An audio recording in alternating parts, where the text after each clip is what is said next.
Good afternoon, everyone. How are we doing? Pleasure to be here with you. Thank you so much to NetNext for organizing this, for convening all of us. It was a pleasure to meet many of you just now during the networking break, and I look forward to continued conversations. Please reach out at any time. We can connect and continue the conversation. So again, my name is Matt Nobles. I currently serve as, well, that's my title, but basically you can think of me as Sustainability Controller. So my background is in finance, corporate finance, FP&A, controllership, those types of roles. I spent a couple of years in internal audit and a couple of years in compliance as well. So, general corporate function and governance. And now my current role is sustainability controller, the global head of that for GE Vernova. And it's about building the internal control environment so that we have high quality data related to ESG metrics and KPIs for voluntary reporting, such as our sustainability report, and also regulatory reporting, and we'll get into a bit of that today during the slides. A quick note, I am usually pretty direct with my comments, and so everything I'm going to say is my own personal opinion. It's not the views of my employer or the perspectives. You can please find that online, so anything I say is my personal opinion. So please ask some questions at the end. Eager to engage with you.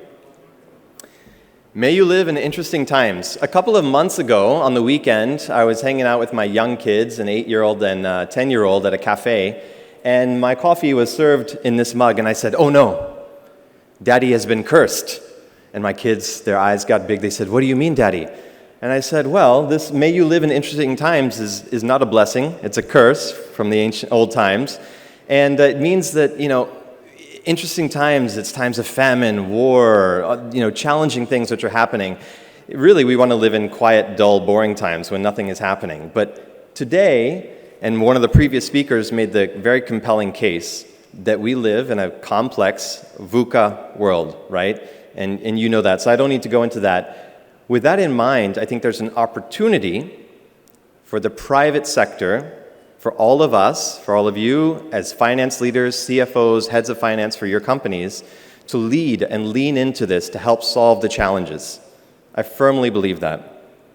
Taking a look at the Edelman Trust Barometer, I'm not sure if you're familiar with this annual survey. It's highly regarded. And the key thing I would point out here in terms of the Trust Barometer is that there are two axes in regards to trust. The first is competence. Say-do ratio. Is your organization able to deliver on its commitments? And the second is ethics. Are you doing the right thing and working to improve society? Let's take a look at the results from just last year, from 2024. On the bottom left, government. Doesn't look good. Media, not great. NGOs are doing well, seen as highly ethical, but barely competent. It is only the business and private sector, based on this survey, which is seen as able to deliver on their commitments and also doing the right thing. Me personally, my personal opinion, I happen to agree. I happen to believe that it's the private sector which is going to solve these challenges, not the government or other sectors. I think that the private sector in terms of CapEx, investment in your people, development and training, growing the business, expanding, this is what's going to take us into the future. Innovation in products, services, business models, that's what's going to drive and solve challenges going forward. ESG, I'm not going to read every bullet point here. I'm sure you're familiar. Environmental, social, and governance. This has been all the rage over the past 5+ years, right? Sustainability and ESG. You've seen it in your feeds. You've seen it on LinkedIn. People are talking about it in your company. Maybe you have a team of sustainability professionals, which is growing. In my opinion, again, this is not going away. We are currently seeing an anti-ESG backlash, right? In the US, in Europe, different jurisdictions and places. I believe that's short-lived. I believe in the long term, 10, 20, 30 years from now, this is a fait accompli. It's going to happen. We don't have a choice. We are facing really challenging realities in terms of climate change and other realities in terms of our ability to marshal resources in a constrained environment. And so we have to live in this world, and business has to be a force for good around environmental, social, and governance issues. So therefore, the demand for high quality, ESG information is only growing every day, without a doubt. It used to be the case that if you remember, like in the 90s, late 90s or early thousands, if you're working, it was always about CSR, corporate social responsibility. Remember that? And it was like a marketing thing. Big splashy pictures, volunteering, donating money, things like that, right? It was maybe a greenwashing exercise. These days, it's brass tacks. You got to tie it out to the penny. You got to do your due diligence, and it has to be audited. It's really about high-quality data, and it's about external reporting, which is transparent, comparable, apples to apples, right? So all of these different stakeholders demand and require high-quality data. Investors, whether to buy or sell, and at what price. What is the long-term outlook? How sustainable is your company, your organization, over the long term, right? Are you going to be able to compete with product services given those challenges we discussed? Banks, whether to lend, and at what rates and at what terms, how secure are you, what are the conditions and terms and conditions of the loans, etc., the collateral that you'll have to put up. What about the employees? Whether to work at your organization or whether to stay at your organization, right? Recruitment and retention. It's critical. It's, millennials and Gen Z coming behind them. You have to be a purpose-driven organization in order to attract the best talent. I firmly believe that's true. The best talent is going to go not only where the good money is, but where there's an impact to be made in that organization. For consumers and customers, the value in the value chain, whether it's B2B or B2C, we vote with our wallet, right? Us individually, we choose which brands we want to purchase in our own lives. In the value chain that you manage along with sourcing and all those teams, it's critical to understand, is your partner, is your vendor a good partner? Are they reducing their own footprint because they're part of your upstream, right? And then finally, insurers, whether to insure and at what price and what terms. And this impacts different industries and different sectors very differently. If we think about hotels, resorts, if they're in locations which are beachside, which are highly prone to typhoons and hurricanes and rising sea levels or something like that, that's certainly going to impact the cost of insurance. If we think in the US, what's happening in California, it's almost impossible to get home insurance because of fires and other earthquake, etc., right? And so it's having a huge impact. The reason is because all these challenges in the world, good data then is absolutely critical. And again, that's my job as a controller, is to collect that data, make sure it's high quality, and I encourage you to build out teams to do the same. Also, there's increasing government and regulator focus. In the past, it was CSR, now it's ESG, and it was voluntary, now it's mandatory. We no longer have a choice. We don't have a choice. We have to report. It's a compliance issue now. Just like financial reporting, stat and tax, we have to do ESG reporting, right? There can be fines, you can be blacklisted, you can use your trade license, you can be barred from bidding in government tenders, etc., right? You have to do this reporting. The pathway to ESG disclosure, obviously I'm not going to go point by point. There's an alphabet soup here, and there's a big history here, right, to all of these different organizations and milestones along the way. Let me tell you one thing.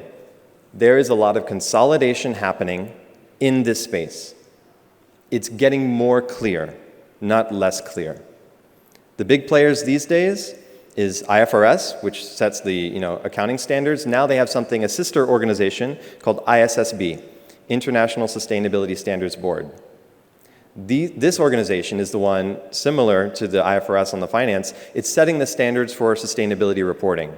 Exactly what are the metrics? How are they to be calculated? What is the supporting documentation required? What is the format that you have to report in? It's going to be crystal clear. Now, right now, ISSB is a separate organization, and it's up to every country to decide whether or not they will implement it, right? Whether it will become law in that local jurisdiction. And so many countries have implemented this. Some are implementing their own version of ESG reporting. And so there's a fracturing of the reporting landscape. And in my opinion, that's a challenge. That is not best case scenario. Best case scenario is we have a single IFRS standard, right? So to the extent that your organization can influence and push and lobby and engage with people, I would recommend that we push towards a global common standard. Lots of details here. By the way, all the pages, take a picture or reach out to me, I'll send you the pages. You can have them, and we can continue the conversation. 3 different frameworks I wanted to highlight here, which I think you should be aware of as finance leaders. If you work for a multinational company that does business in Europe and you meet the thresholds, you have to report according to CSRD. Similarly, the IFRS standards we mentioned and the business responsibility and sustainability reporting in India is a huge regulation. And my next page is about UAE, and we'll talk about regulations here in this country. But lots to consider here. The first couple of things to ask yourself is, are you in scope? Is your organization in scope based on the size, how many employees, your annual turnover, your local footprint in terms of your balance sheet, things like that, your investment. So are you in scope? Second is, what is the content that you have to report? Typically, it starts like this, greenhouse gas reporting. You're familiar with this, scope 1 and 2, right? It's the emissions from your own business. Scope 3 is from your value chain. Collecting all this information, which is high quality data, is not easy. Let me tell you, it's not easy. You're going to have to hire a team of people to collect this data, to train them up, and to be able to prepare this, because eventually it has to be audited.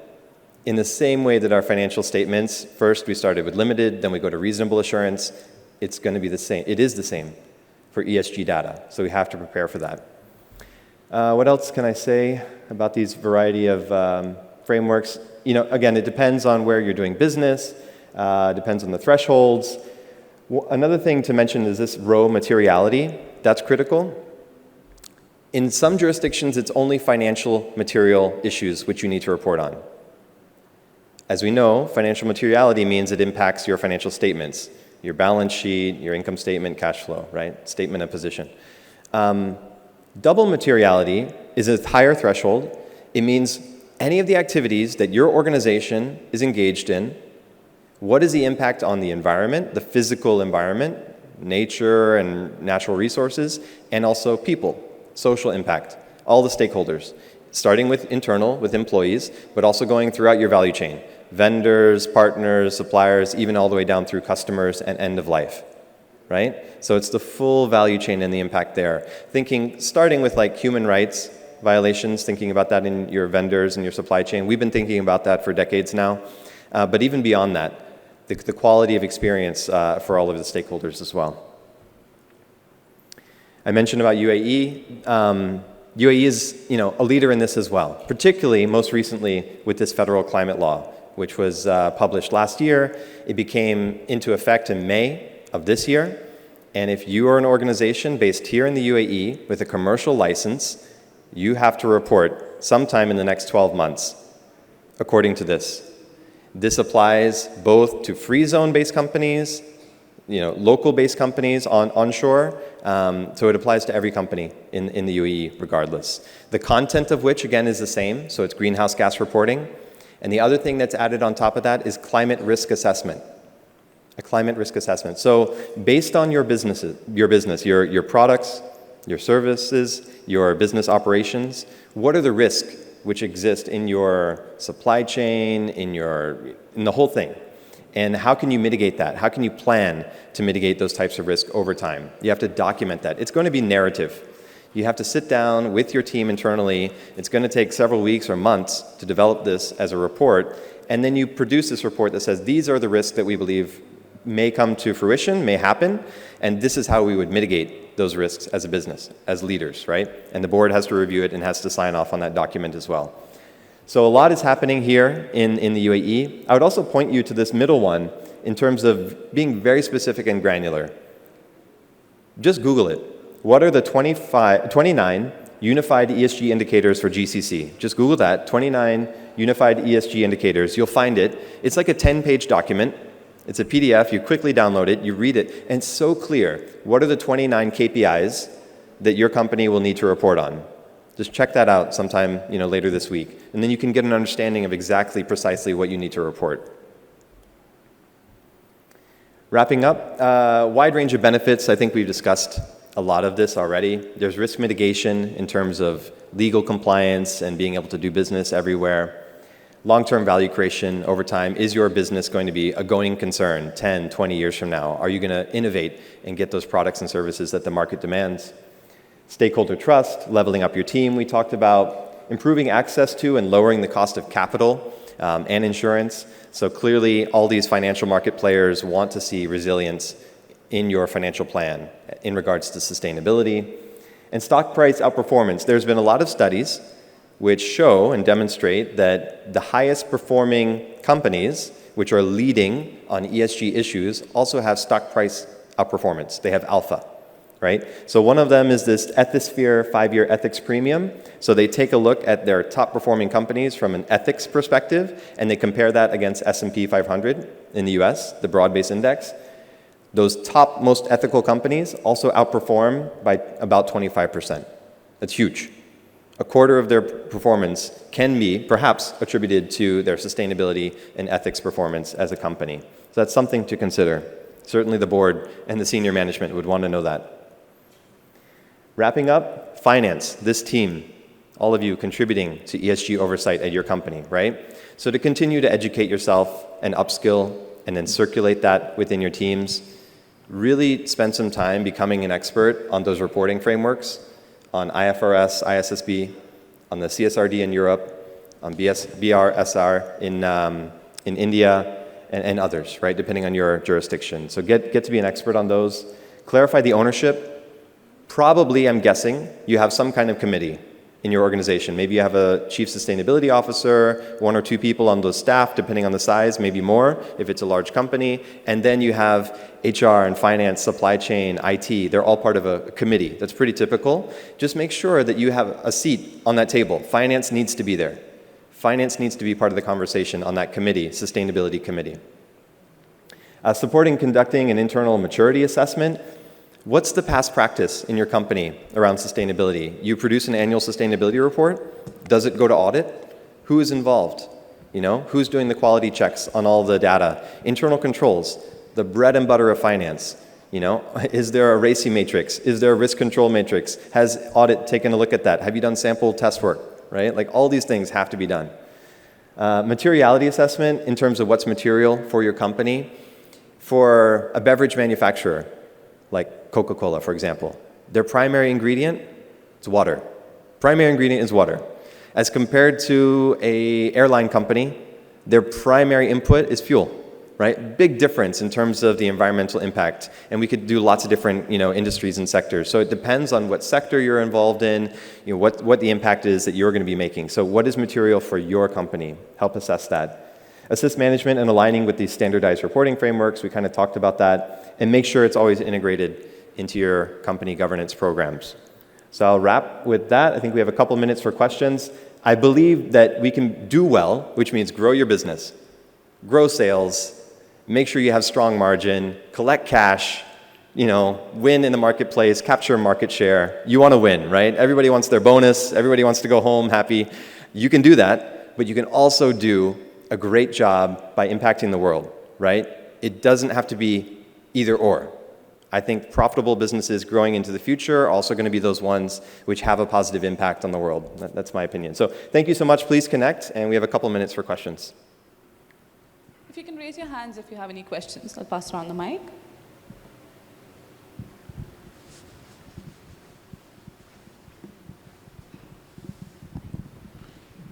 Hi, thank you for the valuable insights regarding this ESG, which is mostly ignored as of now. But now we are taking it seriously because there are so many standards and UAE regulation already there.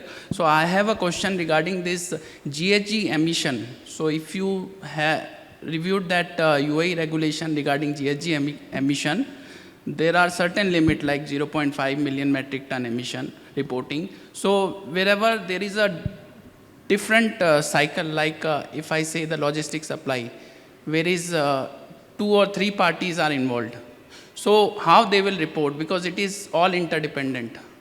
Yeah, no, it's a good point. I mean, this goes back to greenhouse gas accounting, GHG accounting, and so you would have to have somebody who's well-trained to do that. The basics are scope 1 and 2. Scope 1 is your own operations. anything that's actual combustion at your facility or the release of any gases, like physical release to the environment that can impact the greenhouse gases and the ozone, that's scope 1. Scope 2 is all your electricity purchase. Utility companies, heating and cooling and also electricity to power your facilities. Scope 3, that's the hardest one. That's what you're talking about. Where is it in my scope? Is it in your scope? Having discussion about where is that operating boundary finish? What is defining your operating boundary? So there's a lot of work that has to be done to define that. And sometimes it's not clear. So I hope that answers your question. It takes case by case in order to figure out whether it's in your scope or a vendor or partner scope. Because we find out after the regulation that there is no clarity on that scope 3, how to measure that at the moment. Respectfully, I think there is. It just depends on whether or not we're able to understand how to apply the accounting principles. So in the greenhouse gas protocol, there's a 100-page document about how to calculate all the different categories of scope 3, and there are 15 of them. And so just making sure you understand how to apply that, get all the data, and data quality is the biggest challenge. For me, my day-to-day work is data quality.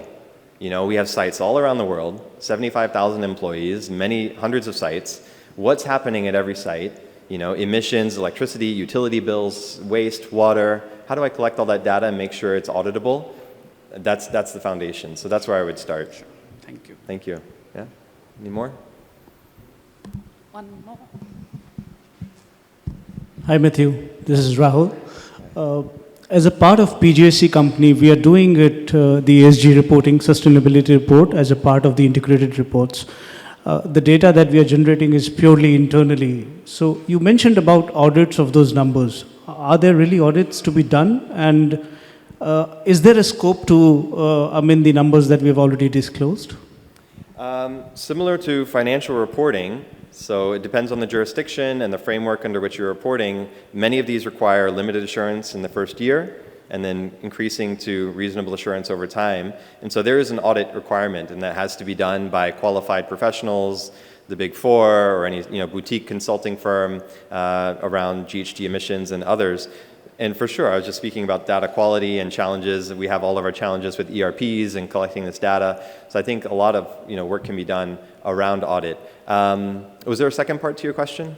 The second point was, is there a scope of amendment of the disclosure that has been done? Yes, you can certainly amend. The same way you can do financial restatements for prior periods, you can also do restatements of prior year greenhouse gas emissions, etc. And actually, within the protocol itself, there's an entire chapter dedicated to improving data quality. So year over year, it's expected that in the beginning of a journey, a lot of your data is going to be estimated. A lot of your data is going to be estimated. You're going to have a financial model in order to say, we have this many sites, we think that based on our growth or based on the sales at this site, this is the emissions. And it's just a model. As long as you're transparent and clear about that and you're not hiding it, you document that and put it in your report, fine, that's perfect. And the next year, if you have better access to data, if you can improve your calculation method, then improve it. And then you'll have more clear and specific KPIs coming out of that analysis. That is totally expected and totally fine. All of our companies are on a journey. We are all maturing. And this is going to take, I think, decades, right? So hiring of these people, training them up, embedding this in a process internally, building internal controls, this will be a journey for sure. It doesn't have to be perfect now, but just continue on that journey. You don't want to stop, and you don't want to not be participating. Thank you. Yeah, thank you. Good? Thank you, everybody.